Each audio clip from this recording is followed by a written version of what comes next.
Homework's due today. Make sure you got this something. That's grandbaby is due today. Well, she's in the office now, so I know. You'll find out, yes. You'll find out. So I did create a little bit of confusion. The previous notes I titled Amos, and today's notes I titled Amos. So if you want to know the difference, the old notes start, the next line is who was Amos, and this is chapter 1 that we're on today. So if you want anything from the previous ones, I've got some extras here. You can get them later. Because we're not going to be hitting that today because we covered all of that in 1 week. So we are going to start with chapter 1 today and see how far we get. We talked a lot about Amos, just kind of overview and the historical setting and everything last time, 2 weeks ago. So we won't go into a lot of that, but so who was Amos? Amos was a sheep herder and probably a grower of pecan trees, and basically a redneck, farm boy. In Judah, the southern part of the 2 kingdoms, and God came to him somewhere, probably we can nail it down to somewhere between 765 and 760 BC. His prophecy, his ministry lasted for probably not much more than about a year. It wasn't very long. You know, we got several of them. Jeremiah was around for decades. Amos was not. Amos came, did his thing, and probably went back to work because that's what the kind of person he was. So Amos, like I said, farmer, redneck, out in the country, very, very rugged, hilly, dry climate. And God says, I want you to go to Israel, where into the 2 big cities, Bethel and Damascus, and where it's not Damascus, Samaria, thank you. And where there's this incredible wealth, and I want you to go preach to those people. So you got the country boy coming to town, and not only town, but town in a different country that is not his friend. So Amos didn't feel real welcome, and Amos also didn't feel much sympathy for these people. You know, we talk about some of the other prophets. You know, Jeremiah was the weeping prophet, and some of these prophets really, really cared, and their heart was torn. Amos was not that way. Not a lot of sympathy going on with Amos. So Amos is really interesting in that there's almost no storyline to it whatsoever. And Jackson, well, why are we talking about it? And because there are a lot of lessons to be learned. And, you know, if we take the Old Testament as a school teacher, things to learn from it, there's a lot we can learn. And what I told a couple of people this morning is if you want a really basic theme for the book of Amos, you know the old saying, if mom ain't happy, nobody's happy. In Amos, God's not happy. And so everybody is going to find out what that means. Not just the Israelites, not just an individual.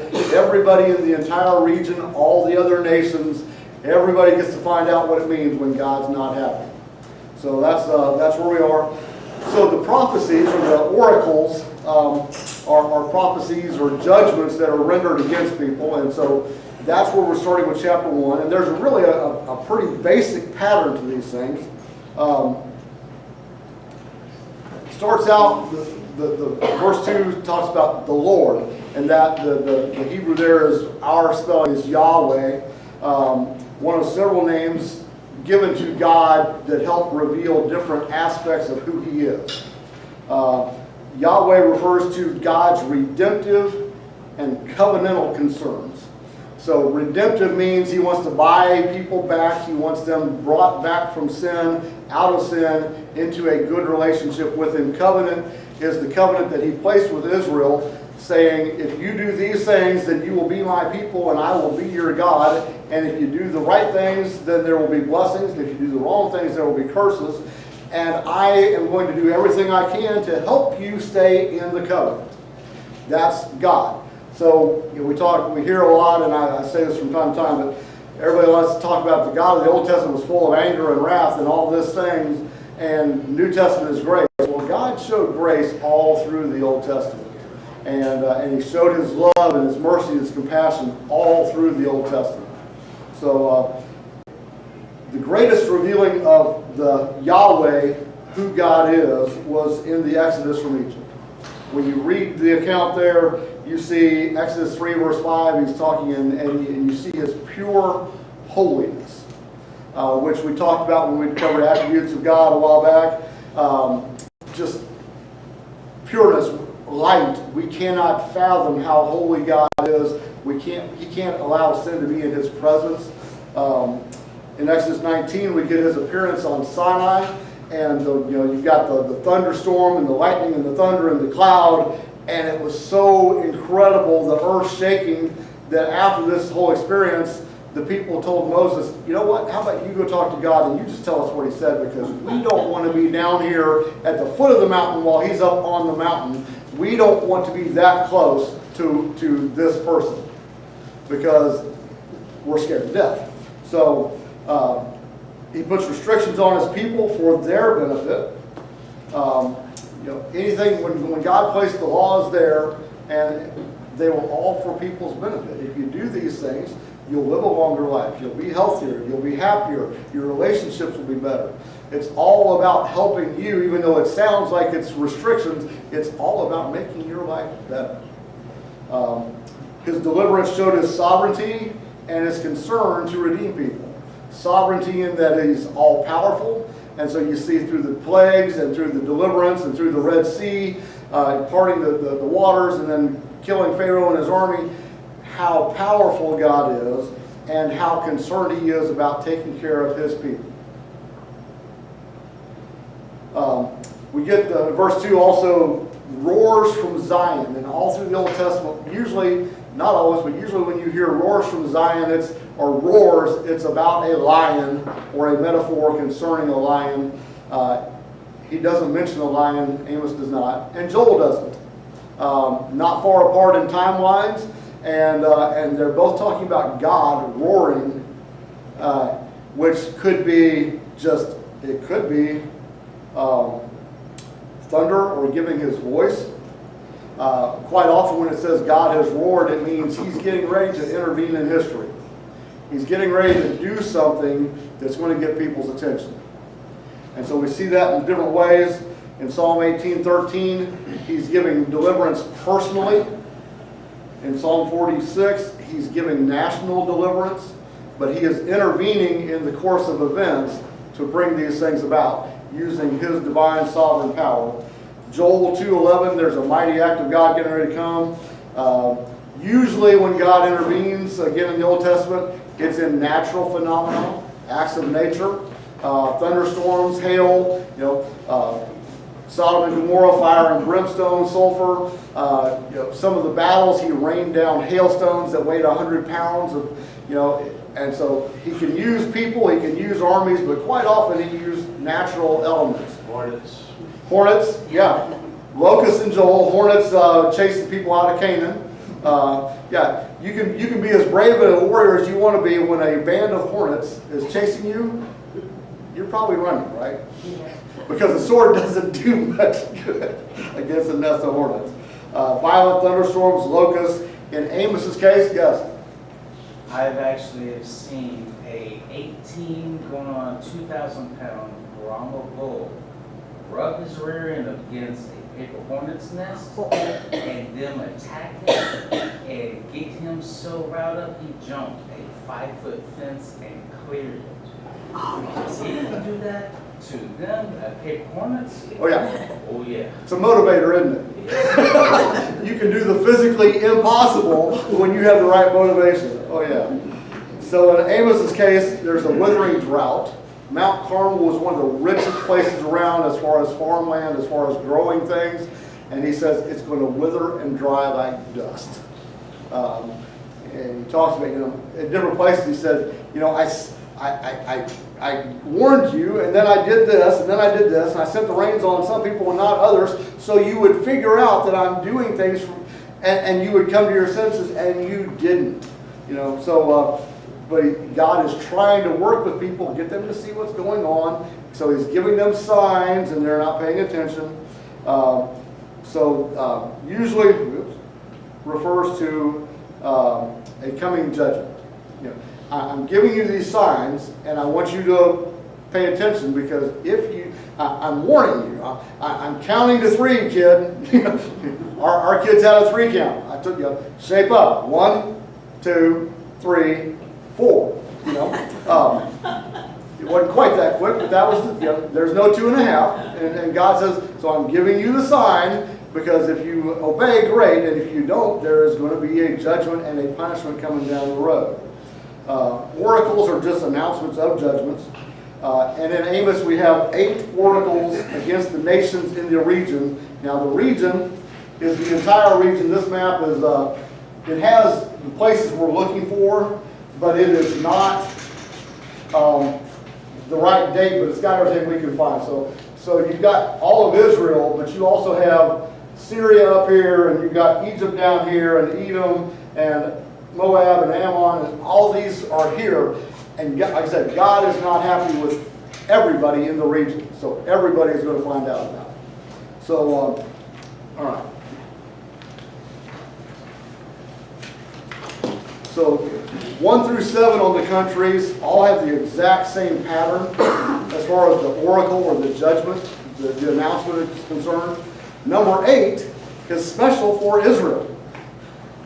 We're going to break the pattern and expand it for you because you get extra. So all these heathen nations that you don't like, I'm going to list judgment. You that think you're my people, you get extra.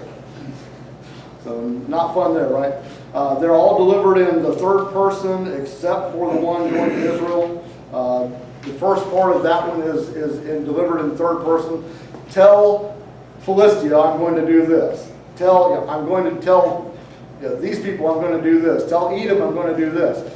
But then when he gets to the second half of Israel, he says, and this is what I'm going to do to you. So he's a little bit different. The formula is the prophet announces what he heard God, Yahweh, say. Okay? Behold, tell these people this. The indictment, and there are examples of these same prophecies in several other books, Proverbs, Job, Ecclesiastes, Micah. A lot of the Jewish wisdom literature, Psalms, Proverbs, Ecclesiastes have these things in them, where it talks about for 3 things. You see the way all these start, for 3 things and for 4 I'm going to do this. That's just a literary style that they are using. And usually, and other secular writings we found also do the same thing. Usually it denotes an indefinite number. That means there are multiple things that you've done that I'm not happy about. And then he focuses on the final one because that's probably the most serious or the one that got his attention the most. Some of the indictments date all the way back to the time of Solomon. Then there's an announcement of the judgment or punishment. And you got examples of that, Jeremiah, Hosea, Ezekiel. And then it'll wrap up with the 4th thing that just says, and the concluding messenger formula says God. So there's no doubt where it's coming from. God said, tell these people this. This is what's going to happen and why.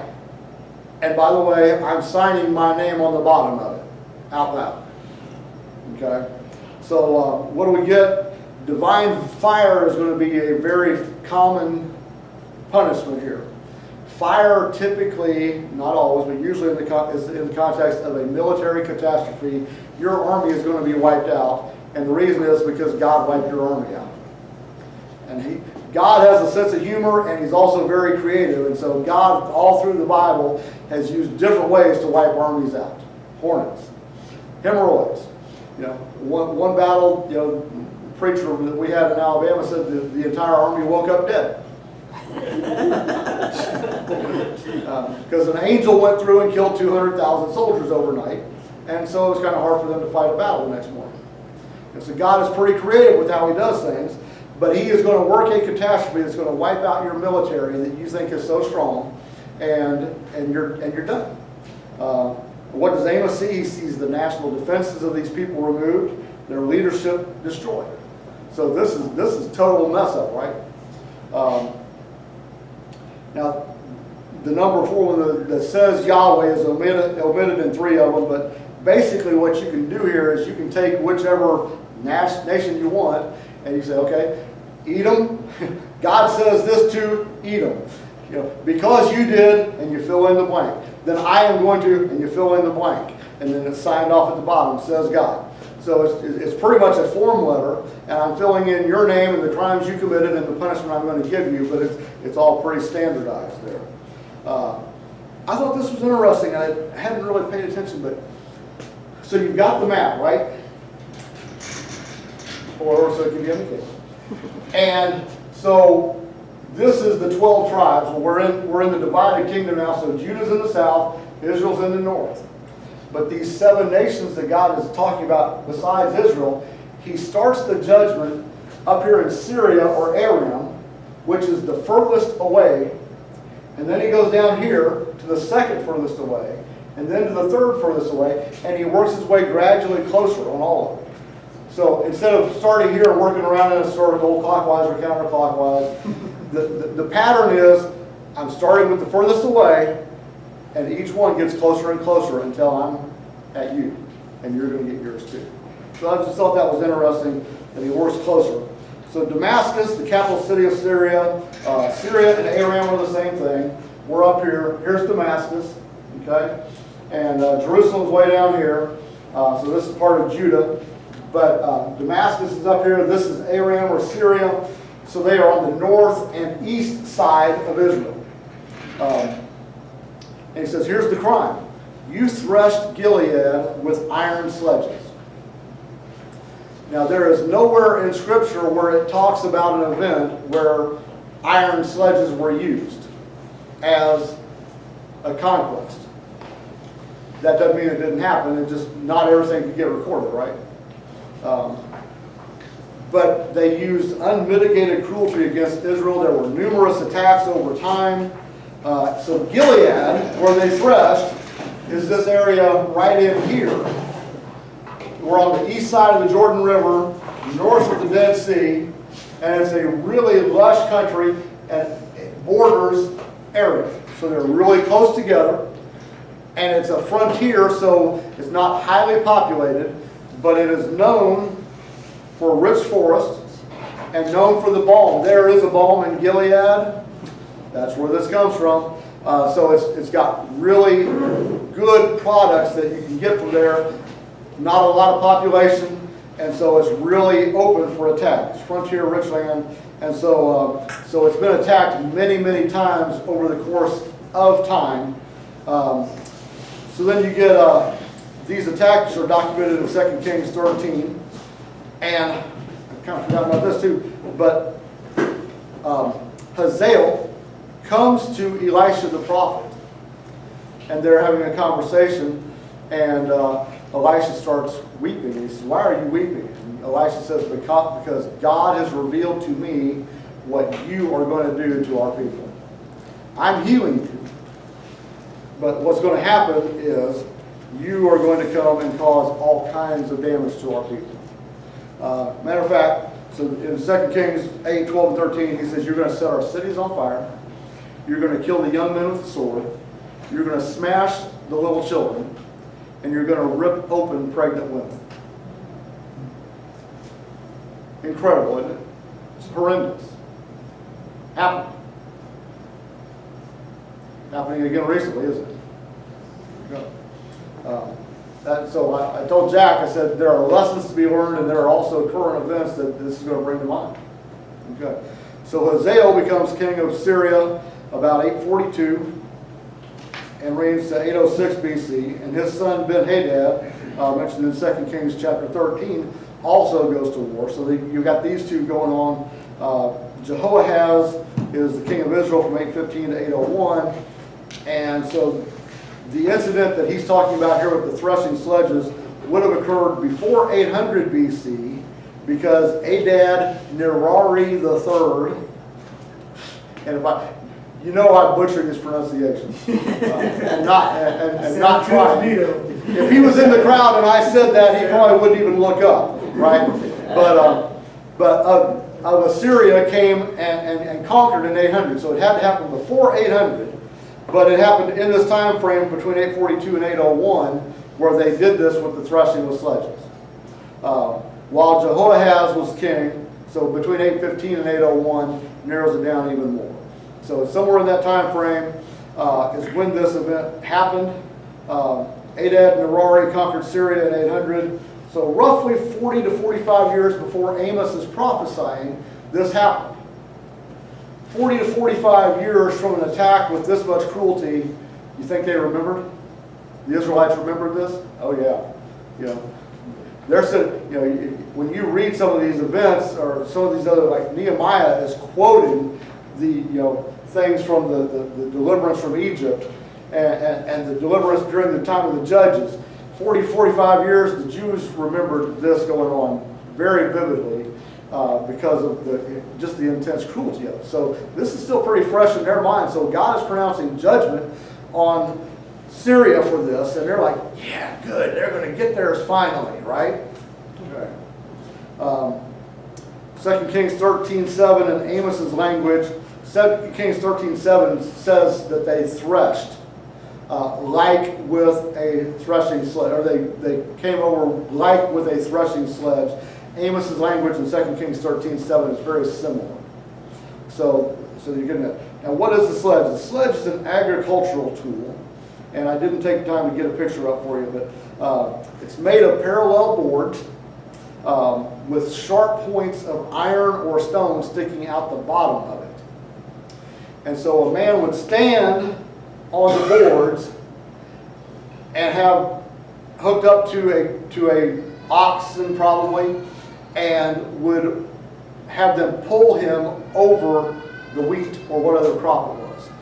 And the stones and the spikes would pull and separate the grain from the stalk. And then that's threshing. So can you see a picture of a prisoner laying on the ground? And anybody farmers know what a harrow is? Okay.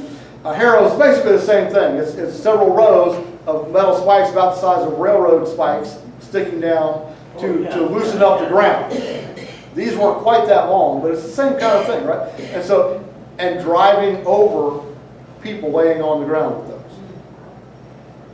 Did it actually happen or not? Most of the commentaries say it was probably a metaphor, saying that they went through the territory so quickly and so brutally and so roughly, it was like that. But if we've been told that I'm going to smash babies and you're going to rip open pregnant women and you're going to kill people with a sword, is this that unheard of, that they would possibly do that too? It never says for sure. But cruelty knows very few bounds, right? You know, in our own lifetime, all you need to do is look at some of the horrendous things that were done during World War II. Oh yeah. And know that there's very few. Oh yeah. Yeah. So one quote said, they raked across Gilead as though it were grain on a threshing floor, chopping and grinding like a threshing sledge. Probably metaphoric. Could be a literal method of torture. So what is your punishment going to be, God says? Fire, which is typically a military attack. I'm going to break the gate bar. That means the cities were walled and had gates. The gate had a bar to keep it closed. If the bar gets broken, the enemies are coming in, right? So you're going to suffer a military attack. Your gates are going to be breached, and your enemies are going to come in. We talked about the valley of Avon, or Avon probably, because it is possibly a city that was there. That there were ties to Egypt, even though they're a long ways away. And so Egypt had the sun god. There's a possibility that the valley of Avon had a city that worshipped a sun god or a false god of some sort. Probably it is a derogatory pun. I really have a hard time getting my mind wrapped around people like Amos using puns. But we usually use puns for humor. Puns aren't always used for humor. They're used to make a point. And so when you take the Valley of Avon, which should have been something else, and now it's the Valley of Evil. So Hosea 4 and Hosea 5 and chapter 10, this is another example of using the puns. Bethel, one of the cities that Amos is going to actually, is literally called the house of God. But Hosea changed it to Beth Aven, the house of wickedness. says, it is not Beth El, it's Beth Aven, house of wickedness. So they're changing things around. Beth Eden, the city mentioned, is probably this Bit Adini, which is a Syrian city-state. Now it's kind of interesting. It's all the way over on the Euphrates River, a long ways away. And at the time of Amos, well, it probably wasn't involved in this attack because it was so far away that we're talking about where they threshed. And at the time, it wasn't even under Syrian control. It was under Assyrian control at the time Amos is prophesying. But he's still saying, you're going to suffer because when it happened, you were part of the group. And the group is going to get punished. You're still subject to punishment. Kir, K-I-R, I didn't look, so I can't tell you where it is on the map. It probably isn't even on this map. It's probably the national origin of where the Syrians came from. And they moved over to here, and the prophecy is you're going to be exiled back to where you came from. This was fulfilled in 2 Kings 16:9 when Tiglath-Pileser took Damascus and transported them all back to Kir. So years and years later, God's prophecies are coming true. That's one of my points, Jack. When God says it, it's going to happen. And there are less, right? The second group, Gaza. Gaza is down in here. Yeah, here's Ashkelon and Gaza, the city. So if you've seen local maps recently, you see a Gaza area right in here, right? Gaza City, Ashkelon City, Ashdod City. That you've probably heard a couple of those in the names in the news recently. These are the group of the nation that we call the Philistines. Occupied down here, so all the way from here to here, but it's the second next in proximity. Their power was broken by King David, but there were 5 cities, according to Joshua and 1 Samuel: Ashdod, Ashkelon, Ekron, Gath, and Gaza. All are mentioned here except for Gath, and that's because Uzziah had already sacked Gath probably around 767 BC, and we've got Amos around 765 to 760. So this was really fresh that they had conquered that. So this is a victory that Judah had had just very recent. Ashdod had also been sacked, but had possibly recovered some. Gath is omitted from any list after Amos. So Gath is no longer powerful enough to be any kind of threat to anybody, and so it is omitted from here on out. What's your crime? Slave trading. Again, not a specific scripture, right? But we have several instances of slave capture and trading going on throughout the Old Testament. David was on a raid and came back, and the town that he was living in, all the women and children had been carried away, and he went and rescued them. So we've got that. Joel 3 verse 6 references this. Amos implies that at least an entire community or more had been taken at some point or other by these people and sold off into slavery. God's not a big fan. Okay. So what is your judgment? Complete annihilation. You're going to be wiped out. Now, I can't remember which Bible I had, but I had one Bible that one of the footnotes said that the Philistines, people doubted their existence for centuries because they couldn't find any physical evidence that they were ever here. So when God says you're going to be annihilated, pretty literal, right? They have since found enough evidence to say, oh yeah, they were there. But they were wiped out. Third one is Tyre. Tyre is north of Israel, southwest of Damascus. Tyre is up here, and Tyre and Sidon are sister cities, and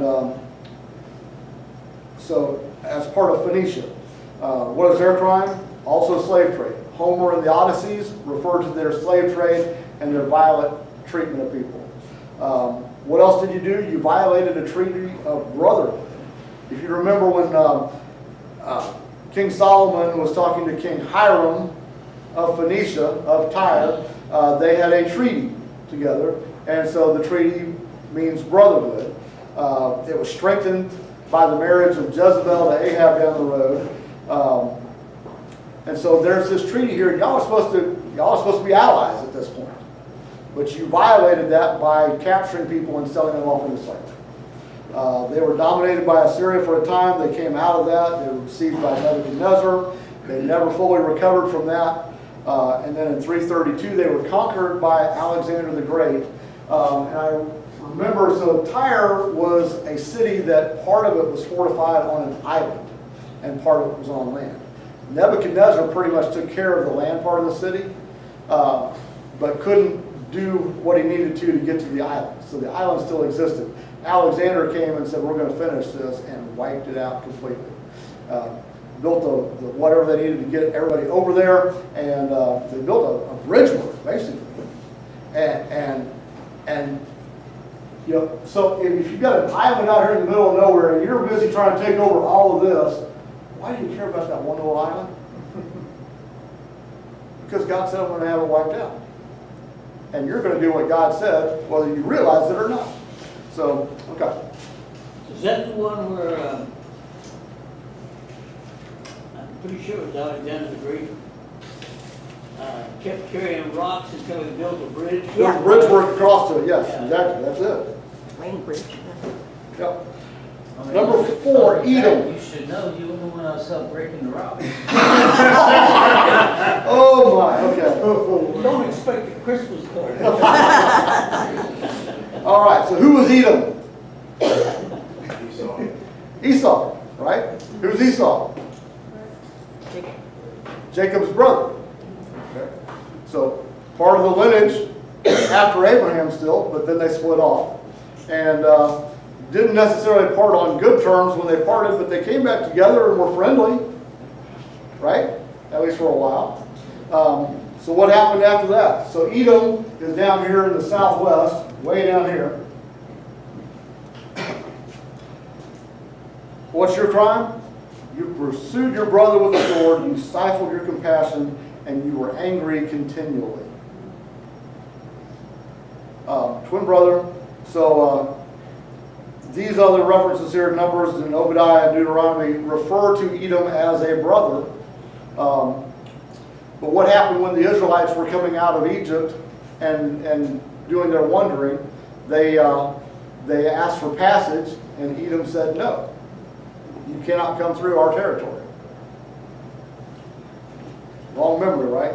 So how far back does that go? All right. In 587, Nebuchadnezzar sacked Jerusalem, and according to Obadiah, and they gloated over the defeat. They hindered the Israelites from escaping, and they captured many of them and turned them over to Nebuchadnezzar's army. So it wasn't just that they denied passage. They were physically, they gloated over the defeat, and they helped capture people for the enemy. So that's Edom. Punishment is destruction. They were enemies of Saul in 1 Samuel. David placed garrisons there in 2 Samuel. They rebelled against Judah in chapter 8 of 2. And now you've got Teman is the largest city down in here somewhere, the largest city in the southern part of the region. Bozrah is the stronghold up in the northern part of the section. They represent the country when he says that we're going to do this. So Edom is denounced several times in Scripture and in oracles throughout. So Isaiah twice, Jeremiah, Ezekiel, Obadiah. So Edom earned their spot in on the naughty list, didn't they? And documented several times. They surrendered to Tiglath-Pileser in 732. They were overrun by the Nabateans, something like that, again, later on. And so, again, prophecy comes true, and not only did they surrender, but then when they were carried off into captivity, their land was taken over by other people. Ammon, northeast of the Dead Sea, up in here, right here. North of Moab, Moab's below here, and then Edom's down here. And they all get theirs, right? In Judges chapter 10, they invaded Israel. 1 Samuel, they were stopped by Saul. 2 Samuel, they were subdued by David. In Genesis, you know where they came from, right?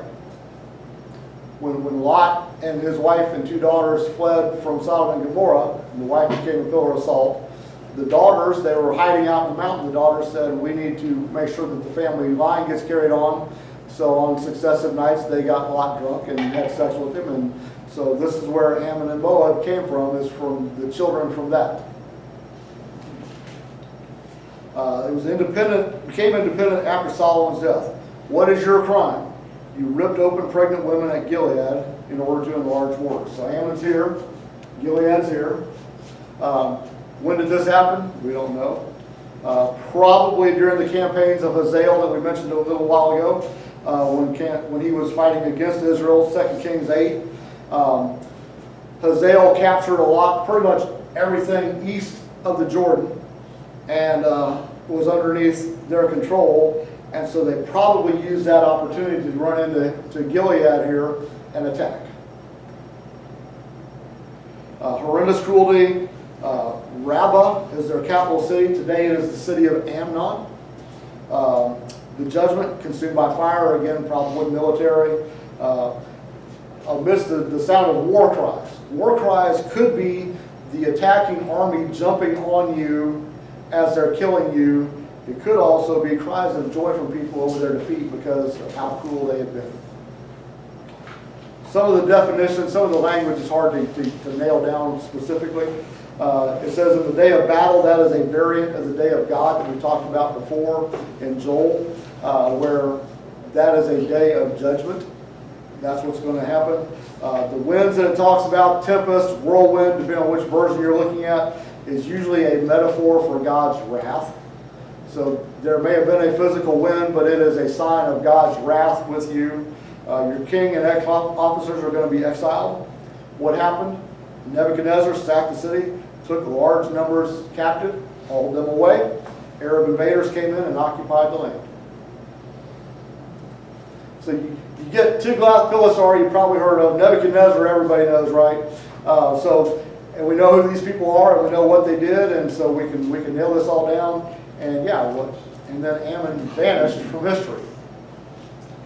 Not talked about anymore. Moab, chapter 2, verses 1 and 3. Moab sitting here in the middle, on the east side. We know where they came from. We just talked about that. They also denied Israel passage when they were coming out of Egypt, and God still remembers that. The result is because of their denial of Israel passage, they were excluded from being part of any Jewish assembly forever. Violated that in Nehemiah. They were being allowed in, and Nehemiah cut that out. In Numbers chapter 22, the Moabite king hired Balaam and his donkey. Remember that account? Hired Balaam to curse Israel. Balaam was unsuccessful. In Numbers 25, the Moabite women seduced Jewish men to help to join with them in their idolatrous worship. So Moab's got a pretty bad history here of blatant sinfulness, right? And cruelty as well, and worshiping false gods. In Judges chapter 3, the Moabites, Ammonites, and Amalekites subjugated Israel for 18 years. Saul defeated them, David defeated them, they rebelled. And then in 2 Kings 3, this will come back in just a second, Joram of Israel, king of Israel, Jehoshaphat, king of Judah, and the king of Edom unsuccessfully attacked Moab. They were not able to get a victory out of this. So what is their crime? Their crime is burning the bones of the king of Edom. That one sounds kind of different, doesn't it? And we'll come back to the reason for that in a few minutes. This was probably committed during this battle in 2 Kings chapter 3. We don't know. There's not a listing of when, how, where. But putting pieces together, there's a good chance that's when this happened. He was probably not burned alive, but they very possibly, if they burned it, they definitely desecrated the body. Whether they burned him alive or not, again, don't know. We know that with the idol worship, burning people alive was not unheard of. Burning your own children alive was not unheard of in these times. So it's not impossible. One other alternative is in 2 Kings 3 also, verses 26 and 27. the Moabites had a mission to break through during this battle to get to the king of Edom. And one possibility is that they captured his son and burned him as a means of attempting to get through to the king. Possible. What's your judgment? You're going to be consumed by fire. We're going to eliminate all your judges, slay all of her leaders. Moving on down, Kerioth is probably a specific city. And there's a judgment against several cities of Moab and Jeremiah also. Again, war cries, sound of the trumpet. The sound of the trumpet was an alarm. We're being attacked. You know, get your weapons together or run, whichever one you're going to do, right? They were subdued by Tiglath-Pileser III in 734. They were subject to Babylon. They rebelled shortly after 598, conquered by Nebuchadnezzar. And after Nebuchadnezzar, Arab tribes came in and occupied their land. This one is the first judgment by Amos for a crime committed against a non-Israelite. We don't have a specific reason why, but any thoughts on why God would be placing judgment on them for a sin that's not against one of his chosen people?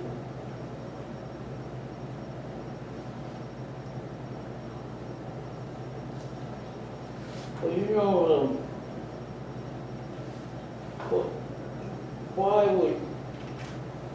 why would God send Jonah to a city that had no apparent connection? To a wicked city. Yeah. Why? Because he cares about people, whether they're Israelis or not. Very good, yes.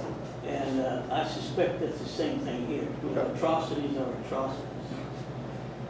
Even if you weren't part of the covenant with God, all the nations had come from the people of God. Yeah. It all came from Noah, right? Right. Was there a standard law of morality? I think there is. Probably. I think there's always been. Okay. Well, and where did that come from? God. God. So when you are desecrating a human body, and God's really serious about things like, you know, he says you don't mess with the blood of even animals, right? You don't eat it. You know, there are things that he's very clear on, and how you handle human bodies, he's pretty clear on. So desecrating a body is going to stand out, and it violates a moral law, doesn't it? So. But the other thing too, Edom, they're not Israelite, but they're still children of covenant. They are still, They're yeah. Isaac's son. True. Okay. So Esau was most likely circumcised. Okay. Right. Right. Number 7, Judah, the other people of God, southern kingdom, down in here. Not usually on good terms, right? But we find out God doesn't play favorites. This one's pretty short. He doesn't go into a lot of details about, you know, this. What's your crime? You rejected the law of God. No fluff, right? You did this. The covenant held them to a higher standard of conduct, and they had failed. Lies is probably false gods. You listen to lies. You listen to the lies that these other gods can save you, can do all that, can make your life better. You were led astray. That term means to wander around aimlessly. Like straying animals or like intoxicated people. Ever see somebody just wine drunk can hardly stay on their feet? Can't walk a straight line? Says that's what you look like. Judgment, fire, war. The Babylonians took them captive. And number 8, Israel. We can. They are not exempt like they thought. You know, in Romans, a while back, we talked about the Jews thought they were going to be exempt from all this judgment, and they went, you know, I'm looking forward to the day of judgment so God can get all those other people, including the Judah, because they're not part of us now, and we're the good guys, right? No, it says you've been selling the righteous or innocent people for silver. You've been selling the needy. They refer to there are the oppressors. They had judges accepting bribes from the rich to make rulings against the poor. Creditors were selling people for slavery. We see that in Nehemiah also. If you couldn't pay your debt, you could be sold off. These people thought so little of the lower classes that they accepted bribes as cheap as whatever a pair of sandals were. Selling could be ruling against, not necessarily selling into slavery, but just ruling against. Verse 7 says they enjoyed seeing poor people and the needy in anguish. Sexual promiscuity, defied the laws of marriage. God says, you profaning my holy name with your sexual promiscuity. Again, Baal worship was part of the mix. They had 3 different religions we talked about that they kind of melded together. So they were worshiping God, but they were also worshiping Baal, but they also had that calf worship going on. And they somehow thought that all 3 of these would mix well. Yeah, but part of the worship was cult prostitution. Prostitution in the temple. You got this going on, and God says you're profaning or making my name stink. Garments that were given as security for a loan or a debt were supposed to be returned in the evening because people used them to sleep in. That was their blanket and their pajamas. And instead, these people were keeping them, not only not giving them back, but then going and laying down and sleeping by the altar where the sacrifices were supposed to be made with somebody else's blanket while they're out there shivering in the cold. They were drinking wine from fines. Probably the fines were made dishonestly, and they were doing it inside God's house. God had acted on their, verse 9 to 11, I have acted on your behalf in the past. The Amorites that's supposed to be Genesis, not Ben, were Canaan before the conquest. They were an invincible army. You know, when the first 12 spies came back, they said, we look like grasshoppers compared to these people. God says, not only did I destroy them, I destroyed the fruit above and the roots below. I made a complete destruction of them so that you could come in. I led you for 40 years, protected you for 40 years in the wilderness. Amos doesn't even mention why we had to stay in the wilderness for 40 years, but it's your fault. I gave you the land of Canaan, and then I gave you prophets and Nazarites to help you. Prophets and Nazarites. Prophets, these 2 different groups had 2 different functions, but they were to help minister God's word to Israel and show how God cared for Israel. And what have you done? You made the Nazarites break their vow and drink wine, and which violated the law, and you told the prophets they can't prophesy, you muzzle them. So this is a total rejection of the God who had made a covenant with them. And so Isaiah 29 and Mark 7, rightly did Isaiah prophesy about you hypocrites. You honor me with your lips, but your heart is far from me. So the judgment is going to be, you're going to be crushed like underneath a cart. I'm going to make a rut out of you. Again, it's the farmer in Amos, right? The swift runner, the strong man, and the warrior are all going to fail. And God who protected you is now the one who is against you. So God has done all these things, and God that says, I'm going to use other people's armies and other things to destroy all these other people, but you, I'm personally going to take care of. That's scary. All right, we're going to stop there unless y'all want to stay for another 3 hours. And,